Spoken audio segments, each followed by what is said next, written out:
So what's up, guys? Joe here, budgetboss.ca. It is Wednesday. It is November the 26th, and I'm jumping on to talk about an important topic, mortgage life insurance. Now, step 4 of the relevant retirement system talks all about insurance. And one of the most important things you can do is protect your greatest physical asset, which is your home. Now, the problem with it is that there's so many bad forms of insurance out there, and the reason why they're bad is because they don't protect you like you think they will. Plus, they're probably too expensive and they don't fit your budget, and also they don't do much for you. So, I want to talk about mortgage life insurance. Now, you could look at it as mortgage life insurance or even a form of creditor insurance, but this is the insurance you take out when you get your home. Now, it's different than personally owned insurance, and I'm going to explain why you get it or why people get it and why it's different and why you shouldn't have it. So, first, why people get it. The reason people get it is because it's being offered to them by the lender. So, the lender is usually your bank or a mortgage institution that provides you with the mortgage.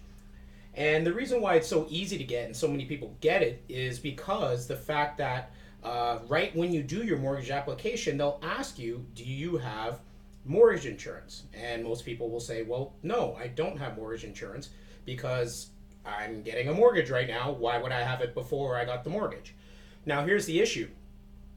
This mortgage insurance provided by the person who gives you your mortgage protects them and doesn't protect you. So let's just say, for instance, you buy a $300,000 home and they ask you, would you like some mortgage insurance coverage? And you say, well, why do I need that? Well, if your spouse or the person you're buying the house with dies, then the mortgage will be paid off. Well, that seems like a good thing, right? I mean, you don't want to be stuck with the whole mortgage if your spouse dies. Here's the issue. The mortgage life insurance does cost money. It's not free, of course. Nothing's free. But the problem with it is that it covers the mortgage and pays it off to your lender. So your benefit from that is, yeah, you don't have a mortgage anymore. But at the same time, that's not your insurance. You don't own it. The lender owns it. So the reason why this is bad is because as your mortgage gets paid down, the value of that insurance that will pay off the mortgage gets lower. Now, does the price get lower at that point? Usually it doesn't. The problem with it as well is that maybe paying off the mortgage is not exactly what you want to do with that money if, say, your spouse dies. If you can handle the mortgage on your own, maybe you're going to use that to invest. Maybe you're going to use it to take care of family. Maybe you're going to use it to buy a rental property. The thing is, if you own the insurance, then you can do what you want with it. Now, that's why I would recommend getting personally owned term insurance. Now, the X factor with the two is that the cost is usually about the same. And in fact, the older you get with mortgage life insurance, the more expensive it gets. It's often way more expensive than term life insurance. And the big thing about it, it's less dynamic. You can't do what you want with it. If you move homes, that insurance doesn't go with you if you have mortgage life insurance, but your term insurance does. You can't convert it into permanent insurance later down the road. So say estate planning needs as you get older, you cannot convert your mortgage life insurance into permanent insurance. Now, permanent insurance isn't for everyone, but if you are looking to leave money to the next generation, and that's the retirement step 6 and 7, leaving legacy, then you're going to want permanent insurance because it's the best way to leave money tax free. Again, not for everyone, but when it's useful, it's very useful. So this mortgage life insurance, along with other forms of credit or protection insurance offered by people who lend you money, so it could be against your credit card, could be against a line of credit that you have, a loan that you have with the bank, and of course your mortgage.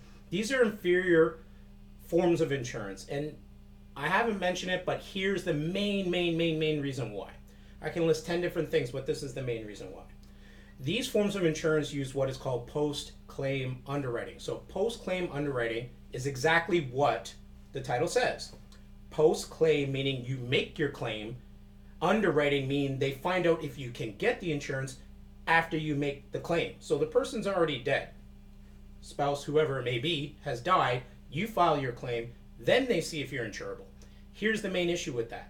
If you weren't insurable the whole time, albeit if you made a mistake on the application, you omitted information, even if it wasn't malicious, then they will not pay it out. You do not want to think you have insurance when you don't. When you get personally owned term insurance, you know you're covered right from the get-go. And that's huge because it gives you the peace of mind knowing that if something happens to me or my spouse, the house will be taken care of. And you know that later on in life, it's not going to come back to bite you in the butt. So post-claim underwriting.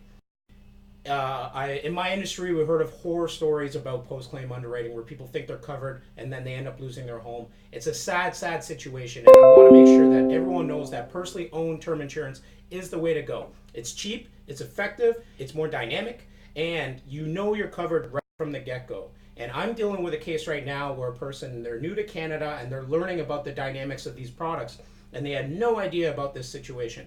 Now, the reason why everyone has this mortgage life insurance, or a lot of people do, is because you're just not aware. They think all life insurance is built the same, and it's not. Some of it's really crappy, some of it's really good. And ultimately, the biggest thing about insurance, the most important thing about insurance is that if you die, it pays out. That's literally it. That's literally it. If you die, someone gets money. That has to happen or else the insurance is garbage. It's the same as auto insurance. You get in an accident and then they don't cover you, that's a ripoff. That's garbage. You've been paying into it this whole time and now you don't have coverage. So you want to make sure that you know you're covered right from the get-go. You're truthful on your application. You know everything that's going on and you know where you stand. Because the last thing you want is something to happen later in life and then your family could be out in the streets or you could be out in the streets. So that's my little blurb today about mortgage life insurance. I want everyone to understand that step 4, the relevant retirement process, explains good insurance and bad insurance. And everyone needs insurance, but not everyone needs this stinky bad insurance that exists out there. So do your research, check out the post. I'll tag it in the bottom here so you can see which forms of insurance are good and which ones are bad. Ideally, you want to get the most coverage possible for the least price possible. That's the name of the game. The rest of your money should be going towards your investments and your future and your retirement and your family. And that's the main thing. So have yourself a great Wednesday, bosses. I hope you enjoy yourselves. Peace.